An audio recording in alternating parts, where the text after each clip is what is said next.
Mandesh Srinath news परिवारामध्ये सर्वांचे प्रथमतः स्वागत। आज आपण मोगराळे या गावी यात्रेच्या निमित्तानं आलेलो आहोत आणि हे सातारा जिल्ह्यातील मान तालुक्यातील दहिवडी फलटण रोडवर असणारं मोगराळ श्रीनाथाचं गाव। यामध्ये हे देवस्थान महाराष्ट्रामधील 750 मंदिरापैकी एक मंदिर आहे आणि या देवाची यात्रा भाऊबीज झाल्यानंतर 8व्या दिवशी भरली जाते। आणि या गावाचं वैशिष्ट्य म्हणजे मान तालुक्यातील दुष्काळी भागातील आणि दुर्गम भागातील असलेलं हे गाव आहे। भाग दुष्काळी असला तरी ठीक आहे, पण या ठिकाणी माणसाचा मात्र सुकाळ आहे। यात्रेनिमित्त भाविकांची गर्दी असते आणि या मान तालुक्यातील महत्त्वाचा खेळ म्हणजे गजनृत्य आणि हा लोप पावत चाललेला खेळ पण आज या मानवासियांनी आबादित ठेवलेला आहे। हा गजनृत्याचा खेळ प्रत्येक गावची यात्रा असते त्या यात्रेमध्ये आपण पाहावयास भेटत आहे, कारण महत्त्वाचा म्हणजे मान भागातील खेळ आहे तो गजनृत्याचा आणि छबिना आणि यात्रेमध्ये हेच महत्त्वाचं म्हणजे मानलं जातं। या ठिकाणी अनेक गावे आपलं कला प्रसारण करण्यासाठी या यात्रेनिमित्ताने येत असतात। अशाच पद्धतीनं ह्या प्रत्येक मान तालुक्यामधील होणाऱ्या यात्रेनिमित्त अशी गावं या ठिकाणी खेळण्यासाठी येत असतात। याला आपण छबिना म्हणलं जातो आणि या छबिन्याच्या माध्यमातून सर्व गजनृत्य या ठिकाणी खेळ खेळतात। दुसरी गोष्ट अशी आहे की गजनृत्याचा खेळ झाल्यानंतर आपण या तालुक्यामधून पाहावयास भेटत आहे किंवा ह्या श्रीनाथाच्या यात्रेमधून पाहावयास भेटत आहे की या ठिकाणी शेतकरी वर्गासाठी, शेतकरी मानवासाठी किंवा शेतकरी बांधवासाठी वर्षाची पावसाची कशा पद्धतीने पडण्याचा ही मोसम असतो। दुसरी गोष्ट जनावरांना माणसांना रोगराई कशी असते, या ठिकाणी श्रीनाथाची अमृतवाणी होते। त्या अमृतवाणीमधून हा वर्षाचा कार्यकाल सांगण्यात येतो। अशा पद्धतीनं या यात्रेमधील दोन महत्त्वाची गोष्ट आहेत, एक म्हणजे छबिना आहे, दुसरी अमृतवाणी आहे। आणि अमृतवाणी झाल्यानंतर श्रीनाथाची महत्त्वाची म्हणजे यात्रेची समाप्ती निमित्तानं आरती होते आणि आरती झाल्यानंतर या मंदिराच्या आवारामध्ये महाप्रसादाचा कार्यक्रम असतो। या ठिकाणी शाकाहारी पण शाकाहारी जेवण असते आणि दुसरी गोष्ट मांसाहारी जेवण असते। अशा दोन्ही पद्धतीने या ठिकाणी महाप्रसादाचा कार्यक्रम असतो आणि हे सर्व आपल्या मान तालुक्यामध्ये प्रत्येक यात्रेच्या निमित्ताने पाहावयास भेटते।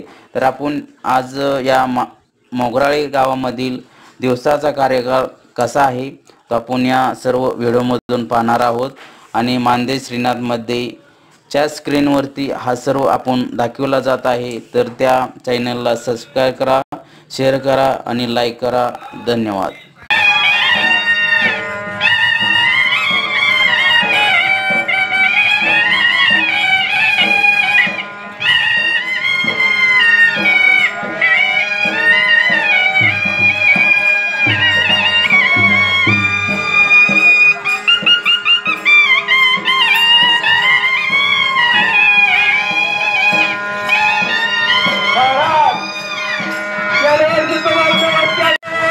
Gracias.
धन्यवाद धन्यवाद धन्यवाद।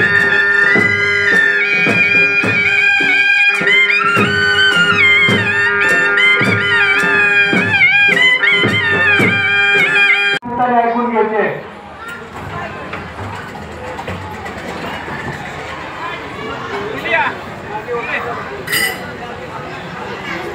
सर्वांनी खाली बसून घ्या। सर्वांना विनंती आहे सर्वांनी खाली बसून घ्या।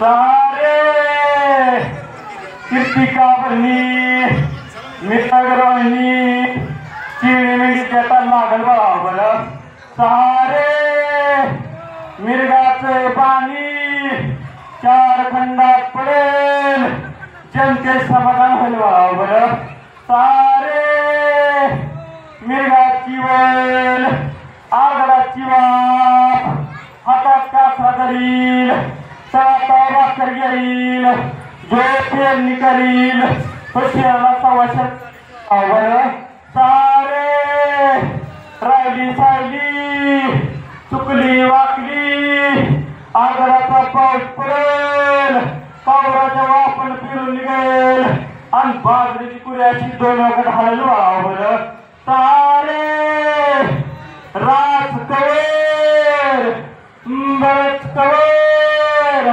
तीन खंडात पडेल चौथ्या खंडामध्ये साधारण पडेल बरोबर सारे असं का मगा दोन खंडात पडेल दोन खंडामध्ये दुपारच्या पाहुण्यात बरोबर सारे उत्तरा पूर्वा तीन खंडात पडेल चौथ्या खंडामध्ये आला गेला गेला बरोबर सारे हातीचे पाणी चार खंडात पडेल चारी कोपर विस्तले रवीची साधनुका होईल दोन्ही भिकाचा निवाडा होईल आणि ते समाधान होईल बरोबर सारे बराड भाग एका कोपऱ्यावर 1.5 महिन्याचा खराब पडेल बरोबर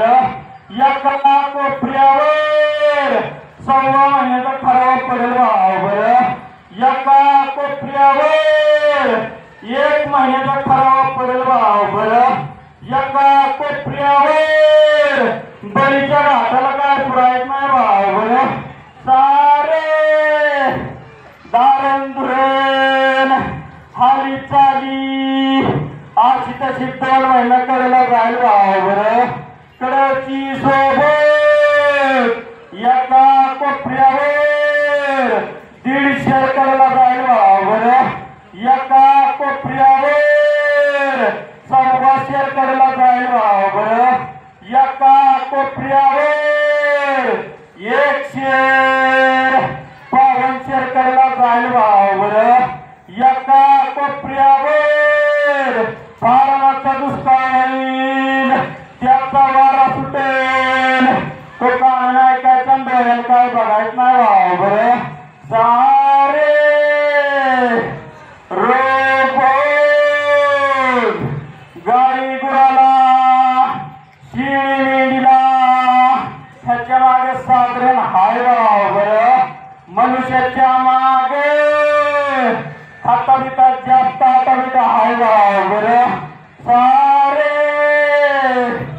राजदेवी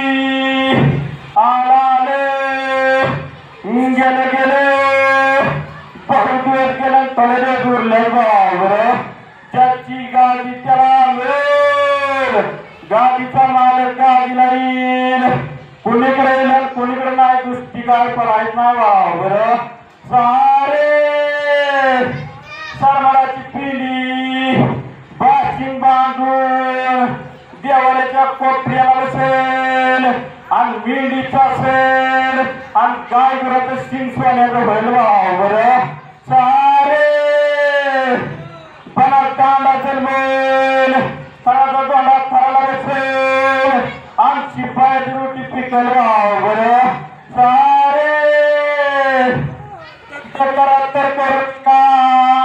जुळीतला तुकडा चंबतलं पाणी जाळीची सावली जुळीत जरा कधी चिमण्याचा ताण करेल भाऊ बरं